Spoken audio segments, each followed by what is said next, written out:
The McElroy brothers are not experts, and their advice should never be followed. Travis insists he's a sexpert, but if there's a degree on his wall, I haven't seen it. Also, this show isn't for kids, which I mention only so the babies out there will know how cool they are for listening. What's up, you cool baby? It's familiar, but not too familiar, but not too not familiar. It's a new craze. Hey, good girls, do you wanna just say, hey, I wanna? Just say, hey, I wanna.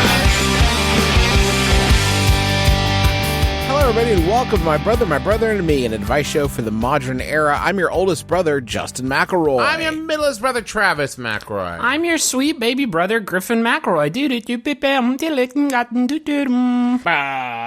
That's right. There it is. It's May, the end of May when we recorded this, probably June by the time this one comes out, and everybody knows what that means is that it is summertime, time for barbecue, pool time, and of course the Summer Olympics. Did you guys practice that little opening music bit? Because that was really good. Yeah, Juice and I call each other on the phone every week, and we say, okay, you ready? 3, 2, 1. Yeah,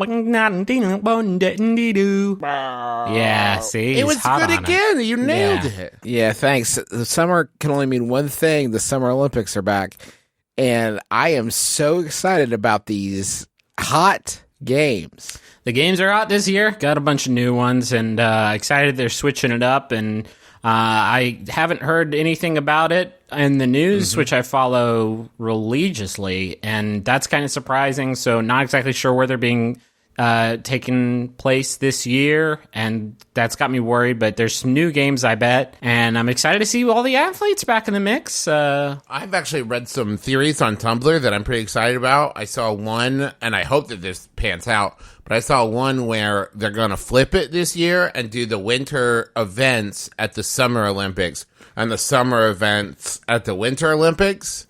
Sure, yeah. So dune skiing is going to be fun, and then cold pool is the new one for the Winter Olympics. Yeah. Yeah, so it's Ryan Lochte, and he's trying to get in the pool, but he can't quite figure it out, partially because the water's frozen, but also because he's just a really sort of dumb individual. No, you don't mean that about Ryan. You don't know him personally. The media can spin all sorts of things. Yep. I'm looking forward to sopping wet curling. Sopping wet curling is the sexual fantasy. I am looking forward to slick sticks. That's where you put 2 slick sticks in your feet and you just slide your way on down the hill at top speed, rocketing down across the mountains and through the hills on slick sticks. It's first one to grandma's house wins. Why are we talking about the Olympics? The summertime month is almost upon us, Justin, and that means that the calendar has turned over another page into another Olympics. I don't understand why you're getting fucking confused about it. It's not funny when we talk about the real Olympics. Why did we think we could invent new Olympics? I don't think I invented this Olympics, just I think Julius Caesar did or some shit. Could we talk about how the Olympics are on rotation like Brigadoon, and they only pop up if you are in the right place at the right time and the mist part, and boom, there's the Olympics. And don't get trapped in there, because when they go away, they'll take you with them. Yeah, if you're left in the Olympic Village after they shut off the old torch, you sort of live there for another year until the next Olympics take place. Every year, the Olympics appear in a location that no one knows. And so it's always fun to hunt for the Olympics. And all the athletes are getting ready because they know that once they start, like whatever the first event is, if they're not on the same continent as the Olympics, and they have been in the ocean, if they're not on the same continent as the Olympics, they're going to miss their event. Yeah. They don't have long to get there. Pretty sure this year they're taking it somewhere new. I think they're going to get out to, Casper, Wyoming. Okay. Yeah, the summertime destination of the world, certainly of the United States.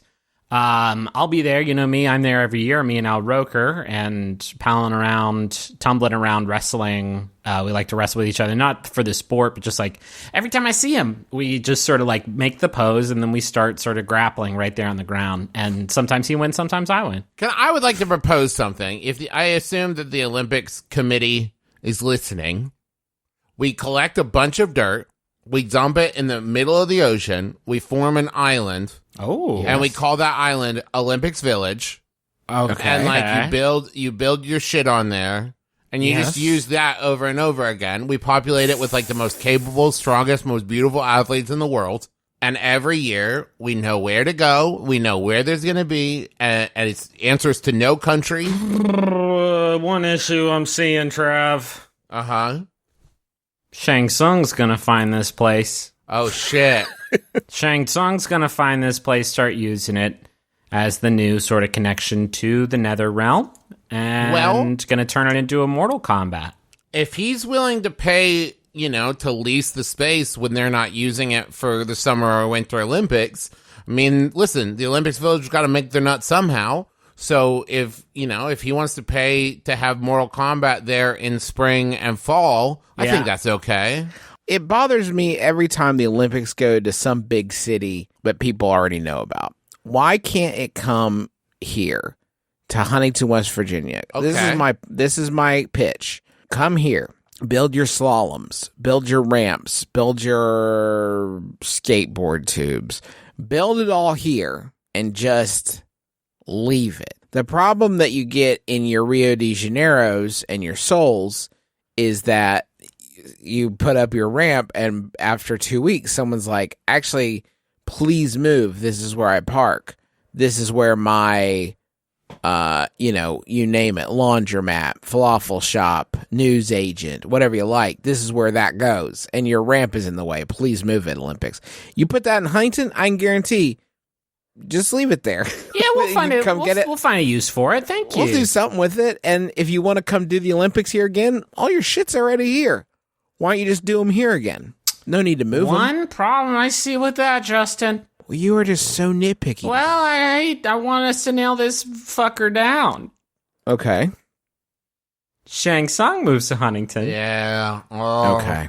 All right. Hey, Justin, can I also say, if you ever want to have just a fun YouTube dive, go on YouTube and search Abandoned Olympic Villages. Yeah. And you will learn that what you have just described is exactly what the Olympics already does. Yeah. A lot of prep work, zero post work. Enjoy your ramp, idiots. We out. Olympics out. What are you going to do with that ramp? I guess dry everyone's laundry on it because it's your problem now. See ya.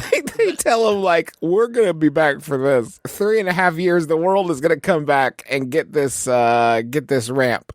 So just leave it here and the world will come back for it. The world, 3.5 years. Our globe is littered with soccer fields With that nobody needs. Olympic detritus. That's why there's soccer so big all around the world, is because the Olympics keep building them. Yeah. There's all kinds of soccer places. So, Casper, Wyoming, enjoy the soccer field. You could turn it into a fertile farmland maybe afterwards. But don't think about the after times. Think about the coming up times when all the medals are going around and everyone, there's just so much jumping and throwing, and I'm psyched out of my fucking gourd. So, can we start the show now? It was 10 minutes. I think we've been pretty good boys, and I think we deserve it. 6 months ago, I joined a small kickboxing gym. All the coaches are excellent, and most refer to us by name during classes or sparring. Due to my work schedule, I often attend a morning class that is fairly sparsely attended, often just me and one other student. It's always taught by the same coach. He definitely doesn't know my name, and it's gotten to the point where he knows it's too late to ask, and now he's going to go through weirdly elaborate ways to avoid having to use it. It's giving me contact social anxiety. Brothers, how do I let him know my name without embarrassing us both? That's from panic-stricken pugilists in Pennsylvania. I feel like this is an opportunity to use a phrase that is rarely used these days, but I think you could bring back, which is, boldly proclaim you're going to do something, or my name isn't Travis McElroy. Oh, that's great. Sure. That was definitely invented for this scenario, which is good. Yeah. Oh, but it would really mess with them if you proclaimed, like, I'm going to bring in biscuits for everyone tomorrow, or my name isn't Travis McElroy. And then you don't bring in biscuits the next day, and they're like, wait, so is his name... What's his fucking name isn't then? Travis McElroy? Fuck. So take that one off the list, I guess. Sort of a similar thing. You could invent some power moves that have your name in them. So sort of like the Derek driver or something. You know what I mean? Like the Derek spin kick. And it's like, here it comes, a Derek. It's not a very good name. Like, so like Derek's the Derek Dart, and you just kind of throw yourself at the person. You gotta shout it like you're Ryu from Street Fighter. It's just sort of like Derek Dart, and then you do it, and the problem there is that he's gonna think your name's Derek Dart, which is fine. Business card that you hand to somebody right before you kick their ass. And I'm going to be your opponent today, and it just says Derek Dart, opponent. You have to stay within the bounds of the question. It would be weird for you to give a business card to somebody who has ostensibly known you for a while. No. So that would not fly. This is custom, Justin, for the art of kickboxing, is you show respect to your opponent by exchanging business cards. And Personalized boxing gloves that say your name across the gloves. Oh, yeah, or backwards, so that when you backward punch them. Oh, and the shoes can have the names on them, too, so when you kick them right in the torso, they look down, and it says property of Derek Jemison. I know it's called kickboxing, but it feels weird that you're allowed to kick them, right? Right, It just seems like you try to kick them, and they're like, "Whoa, that's not cool." Whoa. That's your Hey. that's his feet. What? Powerful feet. What are you doing, kicking another human being? What's wrong with you? With those powerful feet. Who throws a shoe? My daughter threw a shoe at me this week because she was mad, and my reaction was, "Who throws a shoe?" Honestly. And she did not get it. This kid. She prefers Borat. Y'all want a Yahoo? Honestly. This Yahoo was sent in by Esther Joy. Thank you, Esther. It's Yahoo Answers user question mark. I'm going to say Flo from Progressive Insurance asks, would Apple sales be affected if Steve Jobs dropped the iPod on stage while presenting it for the first time?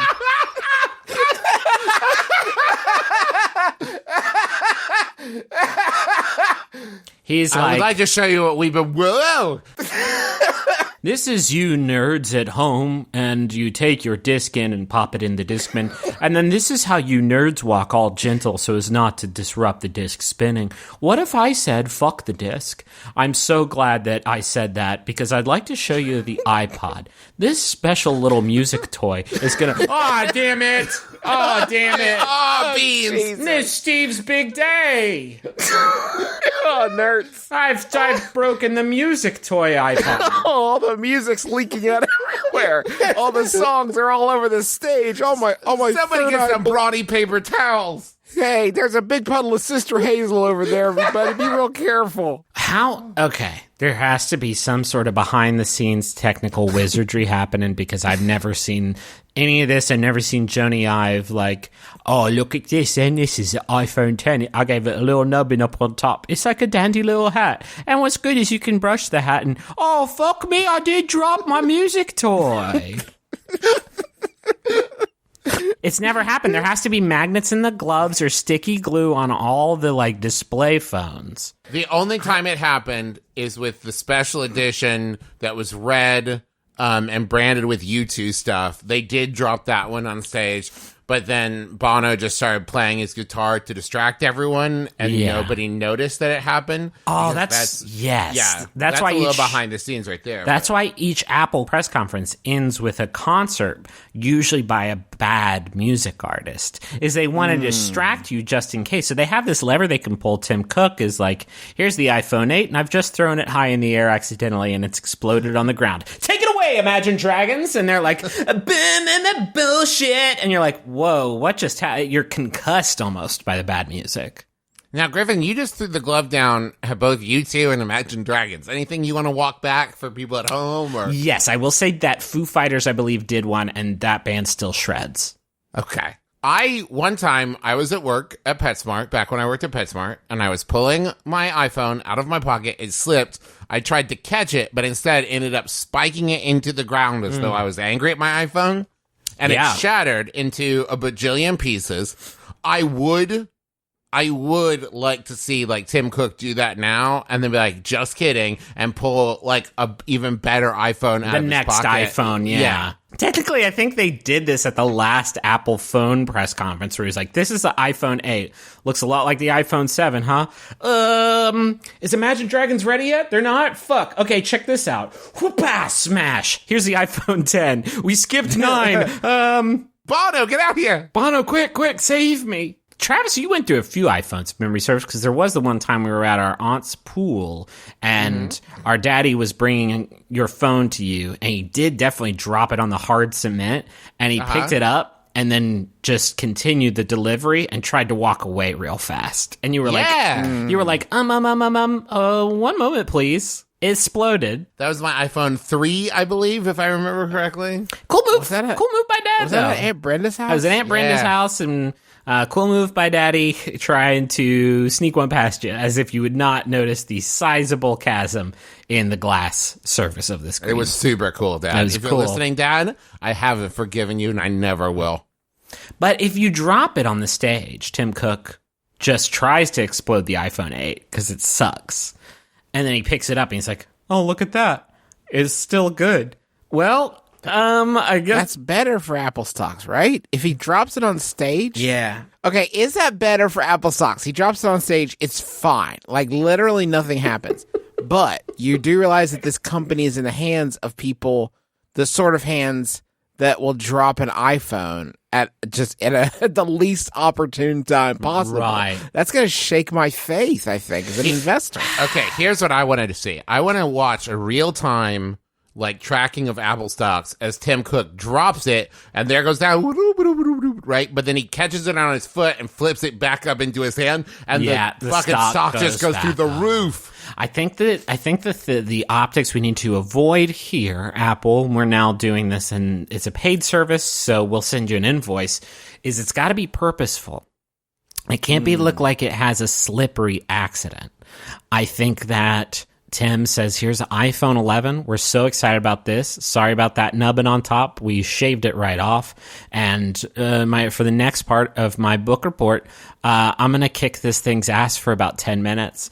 And he takes his shirt off, and then he drop kicks the phone across the stage and walks slowly to over where it lands, and then picks it up again and kicks it right back to the other side of the stage and repeats this process for 10 minutes.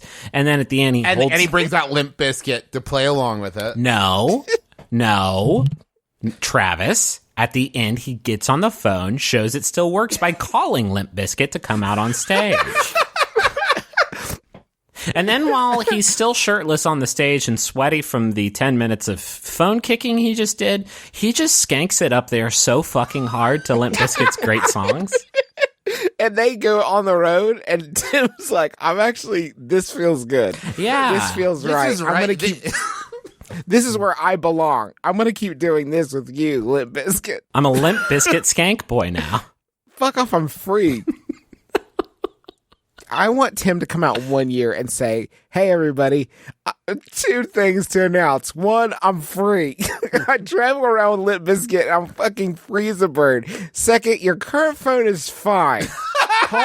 It's fine, and I'm free. We couldn't come up with any new ideas. Just keep buying more of those, I guess. Is that yeah? Or don't buy them. You don't need them. I'm free. My name's Tim Cook, and I'm the dancer for Limp Bizkit. And I'm telling you that I'm free for the first time in my life.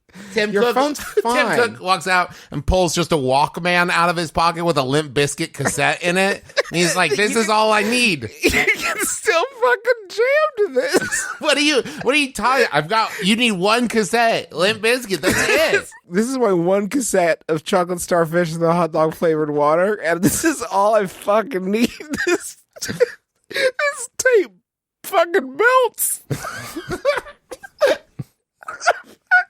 Why would I want to make a phone call on my Walkman and interrupt my Limp? If I make a call, the Limp goes away. They're 2 separate products. Grow up. That would be a dope feature for iPhone 11, is if it let you make calls while still listening to Limp Bizkit.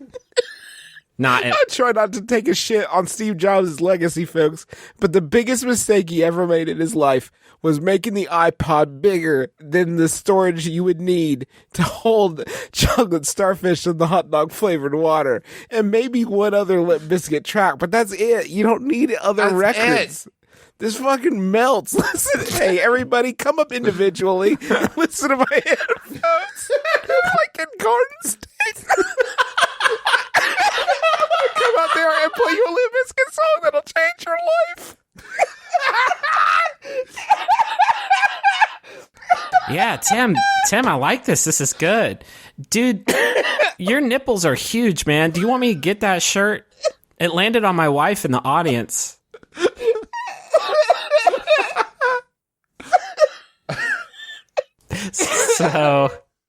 So God almighty. I have a new segment I wanted to try. okay. And will be more of a service. The world has had a lot of time to get things right and wrong. And what I want to talk about is Proverbs, not the book of the Bible, but we might duck in there. But I want to hear my brother and me take the great advice that has already come before us from all the great world like cultures and wise people and whatever. And I want to bring it into the modern era. Okay. With us here. It's called, this is Travis's name, Proverb Punch Up. And I want to take some proverbs, and I'd ask if you have a favorite proverb that you'd like us to sort of like update, just let us know and we'll take a swing at it. But I thought we could just kind of get started and kind of try to make these modern. You know what I mean? Yeah, maybe no jokes on this one. Maybe like a real, like serious, like honest, serious. Here's the first one I want to talk about. The pen is mightier than the sword. The pen is mightier than the sword. And what this is saying currently is like you can write words that could do more damage than one sword. That's fine. Nobody has pens. Yeah. No, and even fewer people have swords. So this is no good. This, as an analogy, this is useless to us now. As a people, we need to move on. So how can we fix it? The pen is mightier than the sword. Do you know the origin of this one? It was Alexander Great, and he was up against the other army, and they had so many swords, and they didn't have any, and he said, oh, shoot. And he pulled out his pen or his quill, and he wrote down on an order form, I would like to buy 100 swords. Yeah. And so Okay. they filled it out, and then all of a sudden his one pen, Justin and Travis, became 100 swords just like that. So Just like that with Some- ship, because he had Prime, of course. yeah. I heard it was Abraham Lincoln was leading the North troops in the Civil War against the South. He goes to the one great river where that sort of separates the whole country, and all the bad guys in the South had a bunch of swords, the curved ones, and all of his men was pens. They didn't have any guns. They didn't have any swords. They just had pens. And they were like, Abe, I know you cannot tell a lie. What are we doing here? Because it seems like we're about to get fucking wrecked. And he was like, no, don't worry, my man. The pen is mightier than the sword. You just have to sort of like, get in there. You got to jab Quick. harder. You got to jab hard. You got to strike first. You got to be sneaky. But the pen can be, in the right circumstances, milder than, more powerful, mightier than the sword. See, I thought it was a young man named Sammy Clemens. He was looking at a sword, and he was like, this is fucking boring. Yeah. And then someone handed him a pen, and when he turned it, it made it look like a chicken was walking across the road on the end of the pen. And he said, oh, this is mighty funnier than that sword. Okay. That young man grew up to be Mark Twain. Wow. Yes. Wow. Wow. Thank you. Now, what I heard is comedian Dave Barry, Mm-hmm. someone showed him an apple and said, this is a sword. And Dave Barry stabbed into the apple with the pen. And he's like, well, I guess swords are shit. And so Swords are nothing. he says, based on this one observation, I can confirm that all pins are mightier than all swords. But we've lost the plot a little bit because how we update it. Fix it. Think about all the other things that must be mightier than the sword. You know what I mean? Like a big block or a pencil even. Maybe we update the proverb with just a complete power ranking of all extant objects. Okay. Just to let people know where they clock in. So sword would be Sorry, gang, close to the bottom. Pen would not be in the top. Technology has evolved so much. I mean, God, bazooka, Thor's hammer. Those are just two things that I thought of off the top of my head. I mean, right there, the pen is mightier than the sword. Fair. The erasable pen, that's huge. Yeah. Because so then you have to say the erasable pen is mightier than the pen, because it does have the sort of corrective. Yeah, maybe the Proverbs is this then. The bazooka is the mightiest thing of all, gang. I like that. And then there's no question about it, because there is absolutely nothing that can step to one of these beautiful tubes.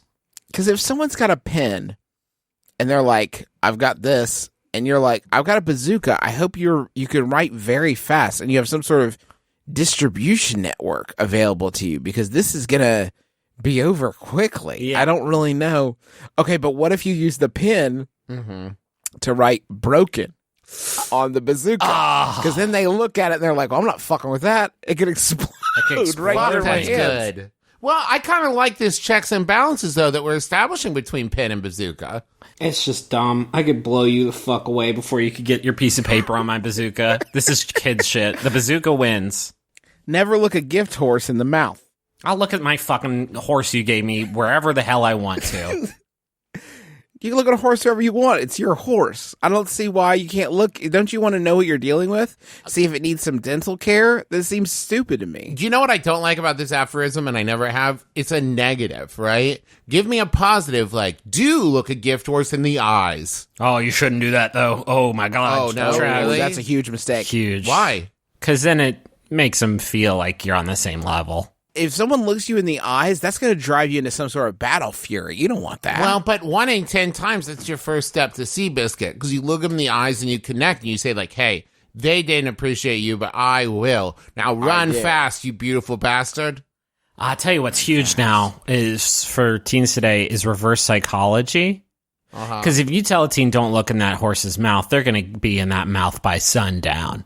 So what you have to say is that I demand you look in that horse's mouth right now. And then people will see that and be like, fuck this system. And they won't do it. yeah. What if you put a picture of the horse's mouth on Instagram and they're all going to see it, right? Shit, that's funny.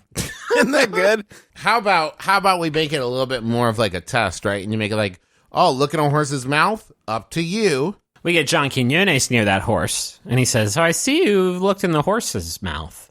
Have a seat. The early bird catches the worm. This one's pretty good still, I think. I think it does work. Early bird catches the worm, Worm. but the super duper late bird that's so late that it's the next day is there before the early bird. Yeah, time means So- nothing. Yeah. Time means nothing. Time's an illusion. Early bird catches the worm. The late bird will figure it out. Something. I mean, they're doing something. They're going to eat. Late Late bird. bird will get a late worm. You know what I mean? Like, there's worms Late bird will the get a fuck different everywhere. worm. Yeah. There's not just one fucking worm. I like that aphorism. There's not just one fucking worm. There's plenty of worms. And this bomb I just invented is going to get them all out of the ground. Yeah. How about this for a proverb? There's plenty of worms out there. How come there's plenty of fish in the sea, but there's not plenty of worms in the dirt? Right? How come it's not like the early hawk catches the one fish in the water? Like, that doesn't make any sense. There's lots of worms. There's worms everywhere. Just get a different worm. Here's the thing we can twist it, though. The easy twist here. The late worm stays alive. Yeah. So Yeah. it's just a question of what you are, a bird or a worm. And me, I'm a dirty, nasty worm. Wriggling around the ground, eating up dirt and dookie in the ground. I love this. There's plenty of worms. That's a proverb, right? There's plenty of worms. Plenty in of the worms. dirt. Get there when you get there. There's plenty of get there. worms. There's like 30 worms. I think it's better if we attach a specific number to it. Okay, that's good, because that you can't sleep all day. You do have to wake up eventually, but like, so the proverb is just like There's 30. there's like 30 worms. There's 30. Not worms. like. We got to be There's definitive. 30 worms. There are 30 worms. There are 30 worms. That's a good proverb. We're gonna get that on a t-shirt. Okay, there are 30 worms, comma, don't be the 31st bird. Oh, yeah. No, that's great. That's Right? Because that establishes, like, you do need to get there, but you don't have to be the first. It's okay. Just don't be Yeah. the 31st. I mean, you'll eat something, right? Yeah, that's okay. good. So That's if you're good. That's good, Justin. There's gonna be something. Maybe it's a mealy worm. There are 30 fresh, good, Yeah, good okay. worms. When God makes a worm get eaten, he gives you another worm. Yes. Thank so there you. are 30 Yes. good fresh worms. Try not to be the 31st bird, but if you are, there will probably still be some options A available. weird, sick worm. You might have to eat Yeah. a caterpillar today. that you despise. I love that because you know what? It's pithy. It's brief. I love it. Yeah, it's even better than the last one. Excellent. Let's take a break real quick, and we're gonna head into the money zone. Can we do a review, like a after show, like sort of review of that new segment? Okay, yeah. I think that's really up to the listeners if they want us to fix their proverbs for them. You know, everything's gonna be hard at first. It's about growing and learning. What did you learn from that? That it was a great segment in your beautiful creative mind. That's exactly what I was going to say. Perfect.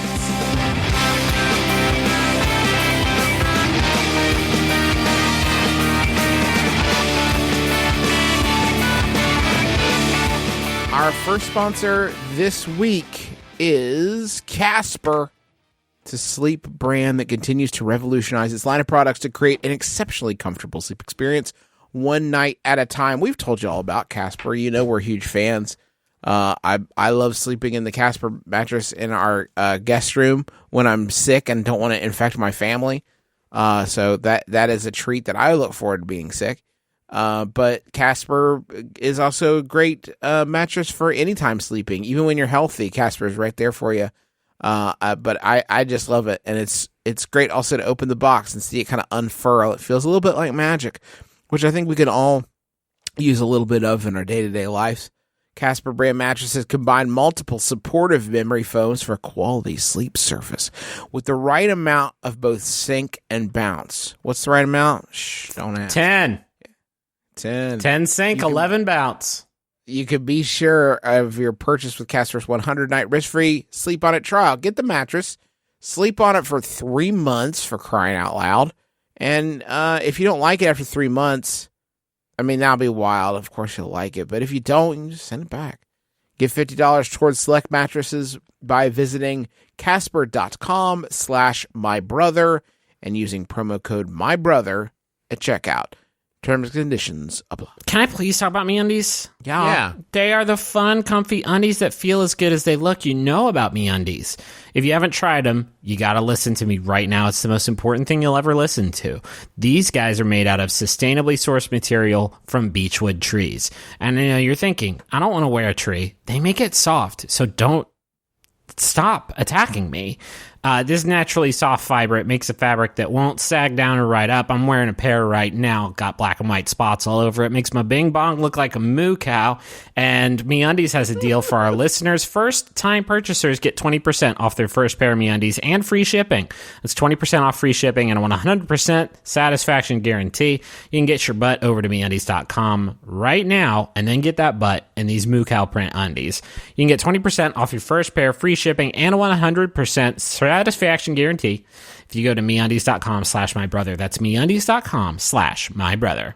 I am so excited to tell you about ToastSecret.com. Okay? Are you ready? Holy This- shit. No joke. This is amazing. Public speaking is many people's greatest fear. But when your brother, sister, child, best friend, whoever gets married, guess what? You do it. If you're nervous about giving a wedding toast or just want some objective feedback on your speech before standing up for the big day, check out ToastSecret.com. We offer various levels of help, ranging from editing to full speech writing and coaching. Packages start at just $49.95. Take the stress out of the speech with ToastSecret.com. This is one of So those things smart. where it's like, see a need, fill a need kind of shit. This is brilliant to me. Brilliant. Is there a partner website called Secret Toast? And this is toast I keep under my desk, and it's not yours, Janice. I know it smells like burnt bread and jam over here, but mind your own beeswax. Janice. Janice. I have a message from Clopar. It's from Felrin. This says, in a nasally voice, please.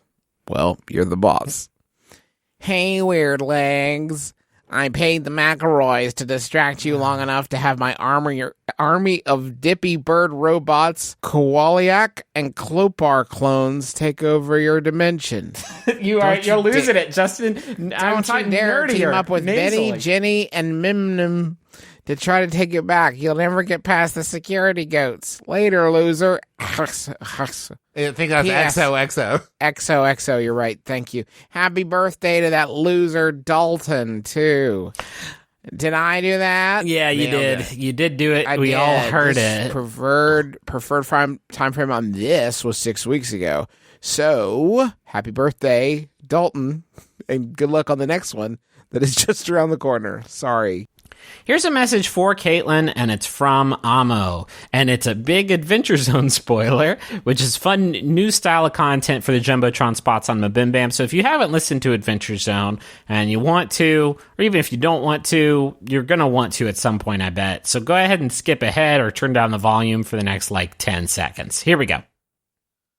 You are the loop to my berry blue jeans. Let's be neck romantic together.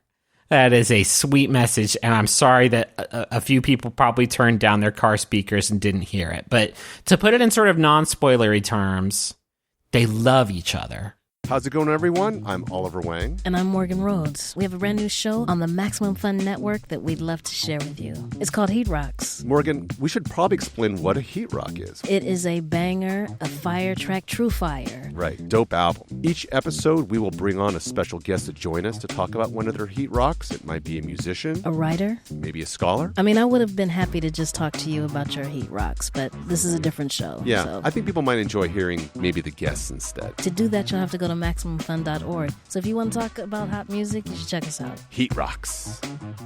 This weekend, I was in a department store, and in the clearance section, there were men's underwear.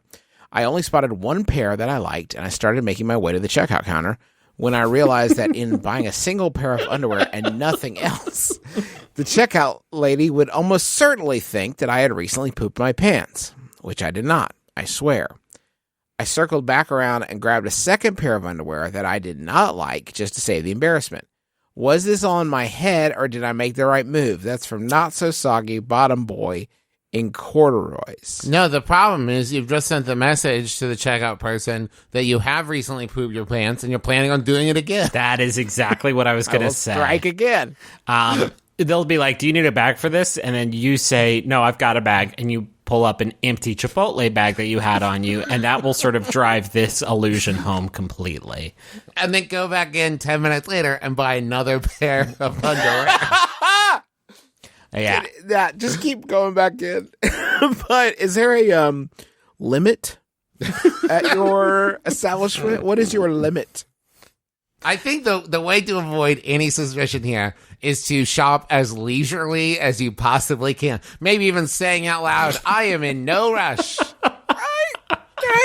Okay, I also want to point out you are gonna buy one pair of underwear, and you're like, if I just buy one pair, they're gonna think I pooped my pants. What should I? I've got it.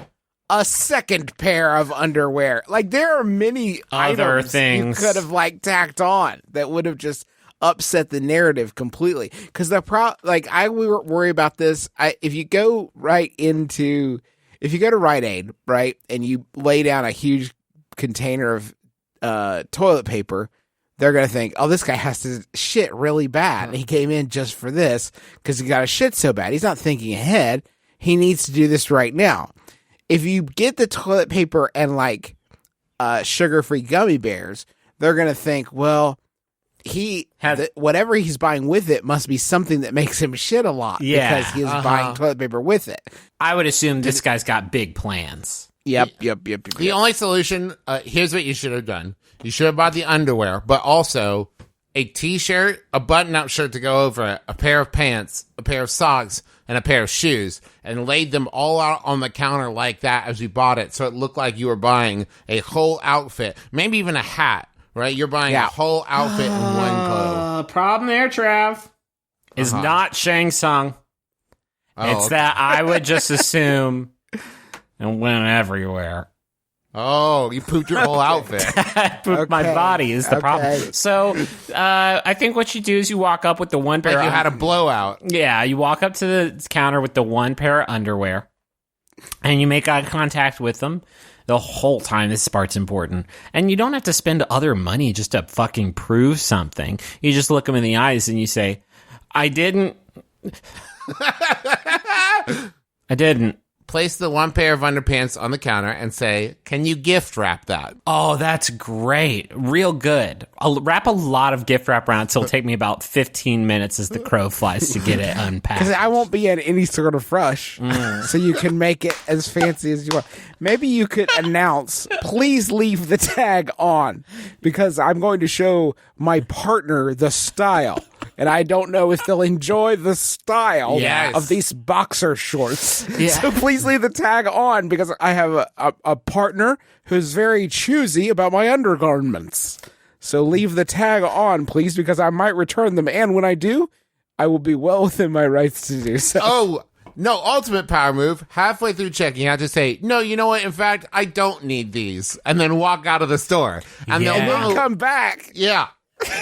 Waddling. And Change my they'll mind. know that not only did you not poop your pants, you are confident you're not going to between there and home. I told my partner about the style of these boxer shorts, and they insisted that I return and purchase them post haste. Yes. I sent them a picture and they said, oh, yes, that will be very flattering. And so here I am. You know how partners are. Maybe you could buy one pair of underwear, and then while they're checking you out, whisper under your breath, maybe you shit your pants. I'm buying these for you. Did you shit your pants, cashier? I buy these for you because I think you shit Shit, your pants.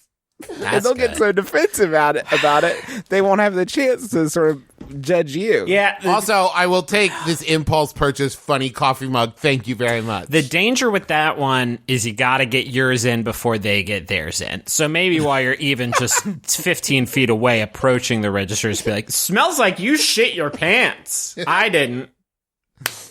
You could also walk up and give them the underpants and you say, you can check out, and then you lift up the underwear and you pretend like you're having a lot of trouble lifting it and you go, oh, God, do you guys do delivery? An ultimate, I'm never going to shit my pants confidence move, right? Buy the underpants and a pair of sheer white linen pants. Yeah. I'll tell you what move I like, boys. You walk up to the register, you got this one pair of underwear, you hand it to them, they beep it. They say, that'll be $7.99, please. And you say, I shit my pants? And listen, no, shut up. I shit my pants. And I don't have my wallet. Can you please? My boss is here. My boss outside. I shit all over my pants, please. And they say, oh my God, you don't have your wallet? And you say, no, my wallet at house. I have other underwear there. I wouldn't need these if I had it, please. And they say, okay, just take it and go. Do you need to use our bathroom? And you say, no, I change in a car. And then you go outside with your free underwear you just got. And you Kaiser Soze away. Yeah, you waddle up to the register, do this scheme, and you waddle away, but then they see you outside, strutting proud, $8 richer. How about a Yahoo? Yeah, I would love to do a Yahoo, Griffin. Okay, here's one that was sent in by Grayson Harlow. Thank you, Grayson. It's anonymous Yahoo Answers user. I'm going to call him Beverly asks, is it okay to eat some sandwiches in church? No additional details here, but you have some sandwiches. And it's noontime and the preacher's really ripping and roaring. And you think, I'm not going to make it. I need to eat some sandwiches right now. Yeah. Is it okay to just start chomping down on these, or do I need to wait for the, to be dismissed? Or is it possible to maybe slump one down real fast during prayer when nobody's looking? And then if they do come up to you, you're like, did you just eat 2 egg salad sandwiches during the prayer? You say like, I guess you weren't looking, huh? Hey, I guess you don't need anything from God, huh? Okay. Huh. I guess the question, Griffin, the important question, what's on the sandwich? Because there are definitely some answers to that make it more okay than others. Like peanut butter sandwich? Fine. Peanut butter sandwich doesn't bother me. But like if there's some like sloppy meats on there, I don't know how I feel about that. Sloppy sinful meats, you mean? Yeah. Yeah. Anything cured is of the devil. Sure. I was in Ironton on Monday for the 150th Ironton Memorial Day Parade. It's the longest continuously running Memorial Day Parade in the country, and I went to the Shake Shop on my way out because Nice. When in Rome, you go to the Shake Shop in Ironton, and I was waiting for 100 years for my milkshake and my ice cream, and a woman who looked like she just came out of church came up to the counter to pick up her order, and judging by the foil, it was a single hamburger is what it looked like to me. It was one single large hamburger, and I did not hear her during the ordering process, but so I can only extrapolate. But when the woman behind the counter handed her this, what appeared to be a sandwich, she said, and I quote, "I put as much mayonnaise on there as I thought was safe, but if you need more, come up and I'll give you a cup." What? That's the worst thing I ever heard. What possible codicil, what colliery could you have put on your order that would make someone so eager to please vis-a-vis and so confident that they had not vis-a-vis mayonnaise? What possible direction could they have been given? It sounds to me, J-Man, like the direction was, give me a reckless, dangerous amount of mayonnaise. Yeah. And the person behind the counter was like, no, not again. I put as much on there as I thought was safe. Safe. Because I thought it was safe. That is what she said, safe. But if you need more, come up and I'll give you a cup. That's the worst part. No, we can't jump over that part. It's the worst fucking part. A Come cup. up and I'll give you probably a plastic ramekin of mayonnaise. This person definitely means in a church service, like a Sunday church service, and not physically in the building, right? Because we grew up in the Baptist church, and we had a fucking lot of sandwiches in that building. Yeah, no, I think like a lot. I think they're talking about the sermon, the Lord's time. Here's the key to eating a sandwich during church. Okay. You got to pick your crinkle times.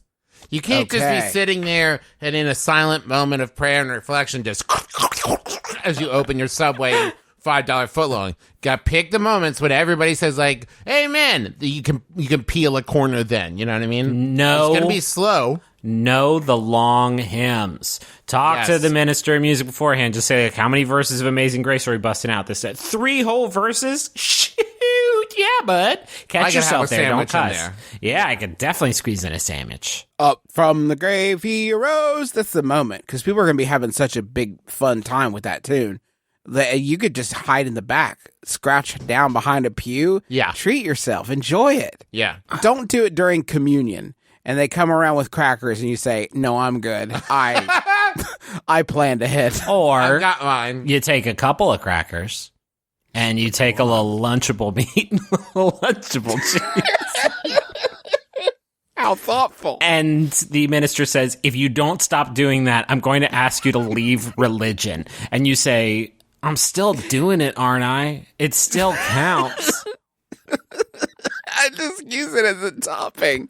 I don't see what the problem is. My salad lacked crunch and pizzazz. It's a food hack, Mr. Pastor, so calm down, why don't you? And here's another secret that they don't tell you. You can request whatever drink you want in communion. So if you want, like, you want some, I don't know. Sprite Sprite. mix. Yeah, you can get some Sprite in there. You can get some San Pellegrino. Welcome to Church Hacks with Travis. Yeah, okay, I guess only Travis gets the church hacks. Yep. Here's a church hack. If you go in the Kiwanis room when everybody else is in there listening to the sermon like dummies, they probably had donuts during the day, and you could just sneak in there and pilfer to your little chubby heart's content. Church Hacks. I'll tell you a secret. Church hacks. I'll tell you a secret place you could eat a sandwich during church, and that's in the sort of prep room for the baptism. So you're going to need to go up to the pastor pretty much every week and say, I need a... Fucked up again. I need a tune-up. You know what? This time I really understand it. Yeah, I get it. This time I'm really, really ready to dedicate it. So I need you to juice me up. Let me in there. It's like, I love your spirit. I love your initiative. Every time after the service, I go in there, clean up. It smells like the stickiest ham. Is something happening that I don't know about? And the best part of doing it this way and doing it with baptism every week, you don't even have to worry about cleaning the mustard and crumbs off your face. That's going to get taken care of by the bath. Sure. Do you think that if Subway started advertising soft paper for church, that would be, people would think that was like a heathen thing, or they'd be so stoked that somebody was talking about church that they would just kind of roll with it and stop going to Chick-fil-A and just start going there? Oh. How do you think that would shake out? Okay, you give me an idea, Justin. A partnership betwixt church and Subway. And we set it up like the Alamo Draft House, where you can sit there and in your pew, you just like stick a little card in a thing, and a sandwich artist comes by, they grab it, they come back to you, they hand you a sandwich in soft paper that you can eat during church. Now, the benefit to church here is services will become 3.5 hours long, but you can get a sandwich during it and also maybe forgiven or whatever. You're welcome, church. We fixed it again. I think church would be stoked about Subway's participation in this. And the thing I'm basing that on is how stoked everybody is for Dennis Quaid since he was in the I Can Only Imagine movie. And now they're like, we got a Quaid? The good one? Always like I've Quaids. always loved Quaids. Well, Dennis, I don't know about Randy. What is he even? Is there a third Quaid we don't know about? Hold on, let me look. Third Quaid. Thanks, everybody, for listening to My Brother, and Me. We hope you've enjoyed yourself. Justin, hold on. Let's see if Travis finds the third Quaid. I'm going to move. I'm going to charge right ahead. Okay, we're going to be Quaid. in Phoenix. I think this is the only... Well, no. We're going to be in Phoenix, Arizona this June. All Quaids. We're doing a couple shows before that in San Francisco, but I believe those are sold out, unless I am completely mistaken. I mean, So Dennis you Quaid can't- has several children. That doesn't count. cannot attend those, but you can come to see us, Phoenix, Arizona Symphony Hall. That's Saturday, June 16th. We are also going to be in Orlando, Florida at the Walt Disney Theater on Friday, August 31st, and Atlanta, Georgia at the Cobb Energy PAC, Performing Arts Center, I assume, doing MBMBaM. I just found a Rick Quaid on LinkedIn. If you're the Adventure Zone fan, we're going to be in... Travis has not updated these to say which are sold out. We're going to be in New York, Cincinnati, Boston, and San Diego. I think... Last I checked, Cincinnati and San Diego were the two that still had tickets. Okay, so you should come see us at those. McElroyshows.com/tours is the spot where you can get all those tickets. We're doing a sort of collaboration with a mysterious package company. This is also Adventure Zone themed, but it's called Taco's Correspondence School of Wizardry, Cantrips, and Other Magics. If you go to bit.ly/taco school, TAAKO school, you can sign up for that. It's going to be like a narrative experience that you have via the mail with a lot of cool little things and some new audio that we've recorded. There's like an audio component to it. It's going to be really neat, but it's worth checking out. bit.ly/taco school. I want to thank John Roderick and the Long Winters for the use of our theme song, It's a Departure, off the album Putting the Days to Bed. It is a great soundtrack for whatever you're doing. Washing dishes, driving in the car, furiously Googling for people with the last name Quaid, whatever you want. Thank you also to Maximum Fun for having us on the network. You can go to MaximumFun.org and check out all the great shows there. Shows like Stop Podcasting Yourself, Lady to Lady, Switchblade Sisters, Jordan Jesse Go, all kinds of shows there. And if you want to hear more stuff we do, it's all at McElroyshows.com. Speaking of, a new special project at Max Fun called Bubble. Yes. It's a series that Jordan Morris wrote, and that a bunch of people are doing some voice acting in, including these three McElroy brothers here. So that should be coming up soon, but you can find it in iTunes now. And go ahead and hear, one, the promo for the show, and two, go ahead and subscribe to it so you can get all the episodes. It's like a podcast sitcom, if you can believe such a thing. It's a sci-fi drama sitcom. Dramedy. Drama. They really did all the genres for this one. So that's going to be great. And do you all want the final? Yeah, you know I do. Final Yahoo, sent in by Carl Vincent Body. Thank you, Carl. It's Yahoo Answers user. Sorry, something's going wrong. So there's a hat trick for Yahoo being a big piece of shit. Sorry, there's a banner at the top of the page that says, we are undergoing maintenance for a few hours. Some features may be temporarily unavailable. What maintenance do you need to perform, Yahoo, on your service nobody uses? It's fine. It's fine as the way it is. It's perfect as is, as evidenced by the fact that this username doesn't show up. I'm going to call him Carlson. Asks, who else right now is shirtless and chomping on a huge hunk of cheddar cheese like I am? My name is Justin McElroy. I'm Travis McElroy. I'm Griffin McElroy. This has been my brother, and me. Kiss your dad square on the lips.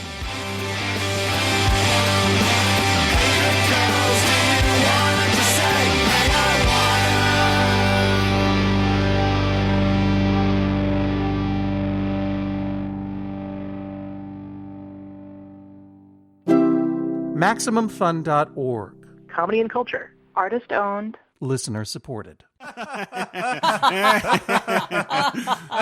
love it. Oh, good stuff. Man, every time. Well, I hope that you're enjoying this podcast you're listening to as much as we are pretending to. But anyway, why not listen to another podcast too? It's called The Flophouse. And on our podcast, we have recently watched a movie, often a bad movie, and we review it on our podcast, but mainly talk about other stuff and, I don't know, hang out. It's all about hanging out, feeling like you're being with your best friends. Who are your best friends? Us three. Dan McCoy, Emmy Award-winning writer for The Daily Show, Stuart Wellington, owner of the best bar in Brooklyn, Hinterlands, and Elliot Kalin, former Emmy-winning head writer for The Daily Show with Jon Stewart, former head writer of Mystery Science Theater 3000, The Return, so many things. Author of the upcoming children's book, All right, Dog. that's enough. The Elliot's credits just go on and on. Yeah, but if you like the idea of listening to three funny guys talk about bad movies, then why not come over and listen to The Flophouse? It's available at MaximumFun.org or wherever fine podcasts are found. So get out of here.